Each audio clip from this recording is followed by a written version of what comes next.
generator. Number 1, new climate legislation could easily double or triple your electric bill. Number 2, our new energy czar wants to control how much power your electric company allows you to have. It's true. Total government control of electricity in the name of smart grid technology is coming. Number 3, in some areas of the country, the power grid is dangerously overloaded. And now, new socialist legislation is only compounding the problem. Number 4, dangerous weather is always a threat to local grids. Every year, thousands of families lose their power from weather-related outages. Number 5, a solar power generator provides powerful backup insurance and peace of mind. Folks, I really believe in the solar power generators offered by Solutions from Science, one of my oldest sponsors. You can get more information at www.mysolarbackup.com. That's mysolarbackup.com. Remember, the government doesn't own the sun, so go to mysolarbackup.com or call 1-877-327-0365.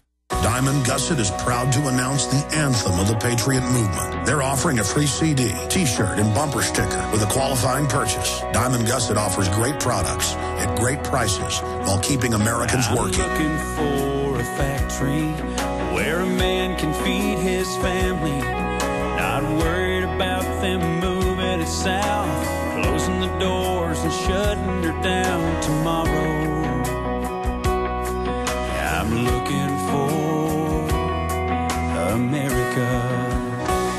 We're American and be proud. Go to gusset.com/America. The land of the free and the home of the brave.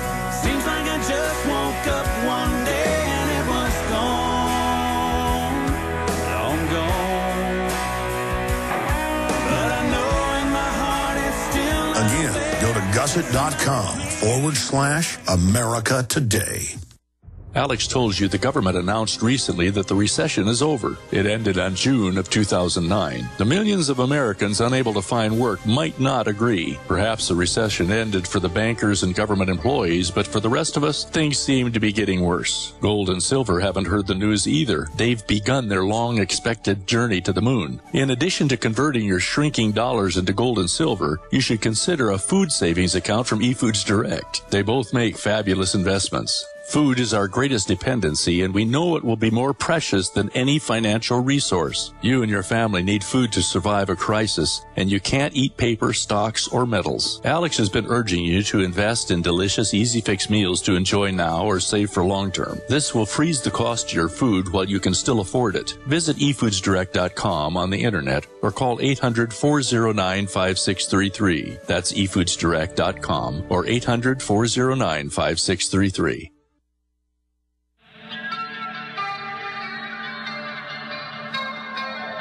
We now take you live to the Central Texas Command Center in the heart of the resistance. You're listening to The Alex Jones Show. Well, in the second half of this live April 1st, 2011 transmission, we've got Sean Stone joining us, a guy who's got more film roles and cameos than Alfred Hitchcock, and is also a producer and director in his own right.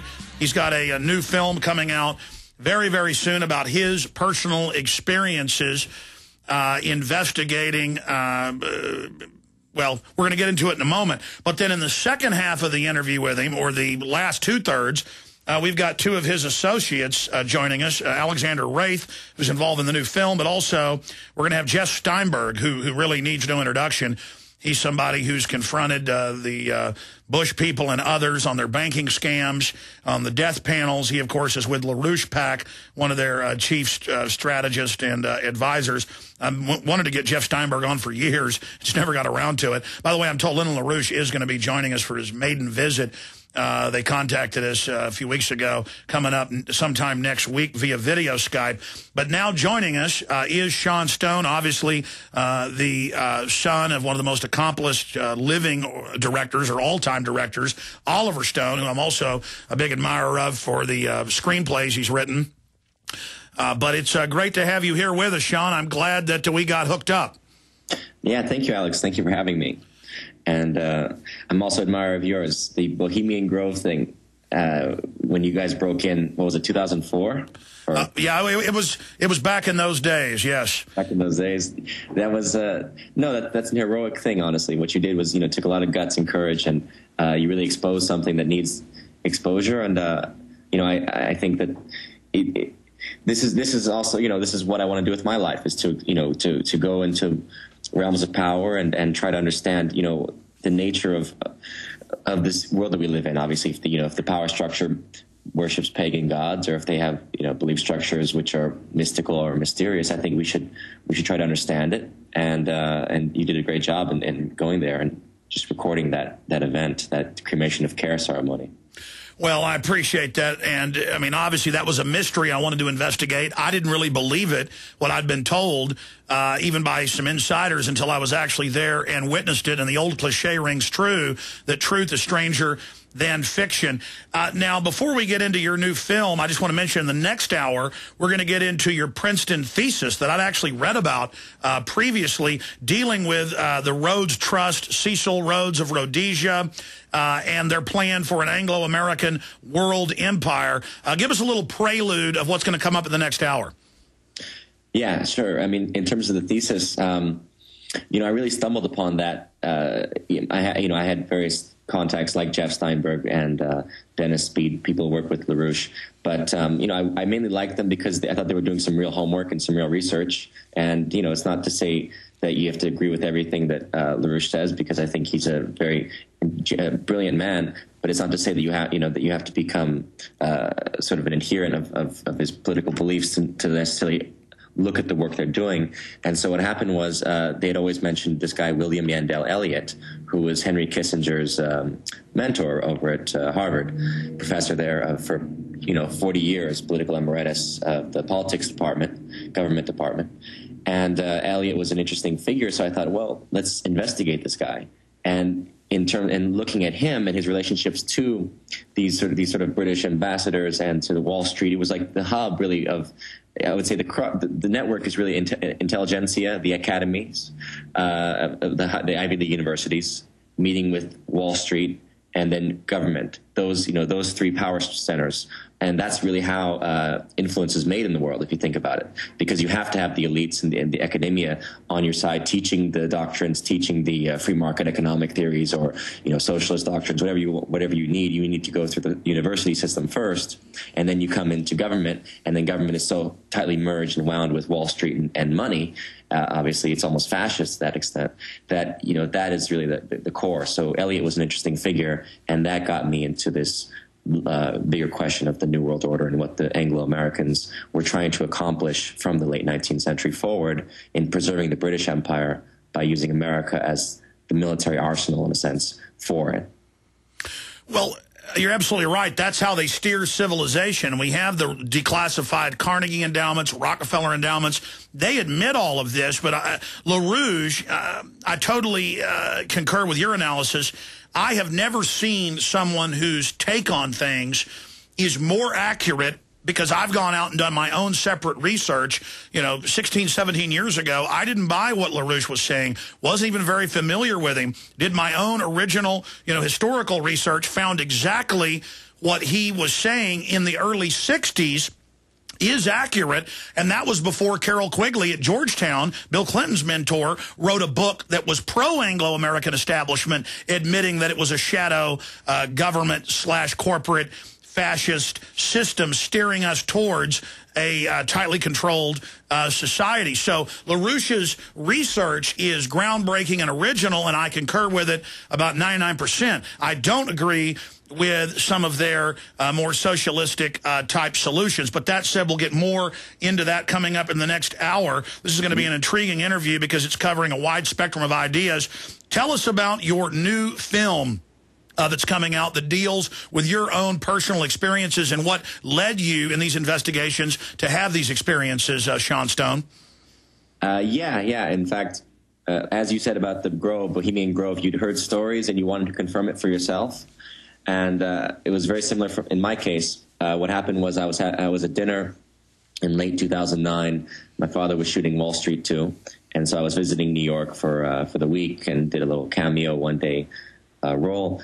And I was having dinner with him that night and a young man named Alexander Wraith, who I'd never met before. And the guy was full of energy. He's a young actor and writing scripts, and he wants to make movies. And he's telling me these stories about breaking into the mental hospitals, various abandoned mental hospitals, and obviously New York and Jersey, they're full of them. So there was one in particular that he said, this place is amazing. It's called Greystone. And it was the biggest foundation until they built the Pentagon. It was built back in the 1870s or 80s, in that sort of the height of the mental health craze, when they were building up all these asylums and trying to lock people away who were mentally unsound. So a labyrinthine, sprawling complex. Exactly, labyrinthine is exactly the way it was put to me. And very, it was like The Shining. He described it. It's The Shining. You go in there and it changes every time. It warps. There's something to it that, it's sort of a mystery and wrapped in a riddle inside of an enigma. So I said, all right, well, it sounds cool. I always wanted to go on a ghost hunt. Let's go on a ghost hunt. And next thing I knew, the next night we were, myself, a young girl who was a former Marine, and Alex were driving to the property, and then it was almost like as we went along, he would say, "Oh yeah, by the way, this is illegal." I'm like, "What do you mean it's illegal?" Oh fuck! I just realized. Oh, yeah, of course we're trespassing, right? So we're breaking in, trespassing. Oh, by the way, there's Satanists that worship here once in a while. So if you see any Satanists, don't be alarmed. What do you mean there are any Satanists? Okay, great. So Satanists come and worship here, and then in case there's a working hospital nearby, so you might see somebody like a patient, from the other hospital wandering around. Oh my, every minute was like a different, something new was added. A new element was added to the story. Well, from my research of that facility, to interrupt, as you're driving in, most of these big institutions, they also did early mind control studies at. Exactly, and that was an interesting issue, was the MK Ultra program. Okay, but let's get to that. I interrupted. I apologize, Sean. Continue. So you're driving in. He's kind of giving you the tour. So he's giving, he's essentially, exactly, every minute it's like, Wile E. Coyote's adventures, right? Like every minute there's a new threat, there's a new element. And so we basically park, we run, we find an open door, and there's a stick on the outside of the door, which was curious, obviously, because it's like an indicator. If there's a stick on the outside of a door and you open it, the stick's going to fall off, right? So it's almost as though someone's patrolling or keeping track. And by the way, it was October 13th of 2009. So October 13th, I was thinking, Jesus, if there's Satanists here, this could really be a bad night. Number 13 in October, building up to Halloween. It's the inverse of October 31. The reverse of 31 is 13. So October 31 is Halloween. October 13 could be very, ritualistically, you inverse it. And there could be something going on tonight. So I was pretty jittery about the Satanist issue. And we go and we start to explore the corridors. And what's fascinating about the place is that it's lit. The place is lit up. And it doesn't feel abandoned. It feels like the Twilight Zone. You walk in, there's furniture, and it's literally as though they left it 5 minutes ago, and just left it as it is. When was it abandoned? It was over the course of 20 years, I believe. From the 70s forward, I think it was finally abandoned about 3 years ago, 2 or 3 years ago. Yeah, because I did a little side research for the interview. Exactly. They shut down pieces of it as it became dilapidated and as mental health funding got cut in the 70s. Right, exactly. Obviously, we're not. The intention, by the way, is not to sort of depreciate anyone who has mental illness or to make them sound crazy. In fact, I think a lot of times people with mental illness are seeing things that are real. I don't doubt that there is another world, but that's what I want to get to. Is that we're searching through this place, just step by step, going deeper and deeper into the darkness, and literally we go up to the top levels, which are really dilapidated, crumbling. The roof is falling through, pitch black up there. And it's as though the place started to come alive, because all of a sudden, there's a moment where Alex goes, "Oh no," and he turns off his flashlight, starts running. Like he really jumped and starts running. And so I'm with the girl. I'm like, we just start running, sprinting after him in the pitch black. I don't know how we made it, through weaving through this darkness down back to the first floor. And we get there, and Alex is literally heaving, and he looks like he's about to throw up, and he keeps saying, "Did you see it? Did you see her?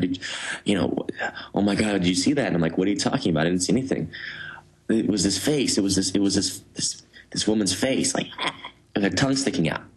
And I'm like, that sounds like a very particular kind of demon. It's like a Gorgon mask, the old Gorgon faces of Medusa, and also in the East, the demons have their tongues out.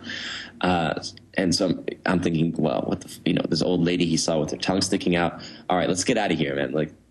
we saw your ghost, we need to walk away. And Alex says, no, he pulls away.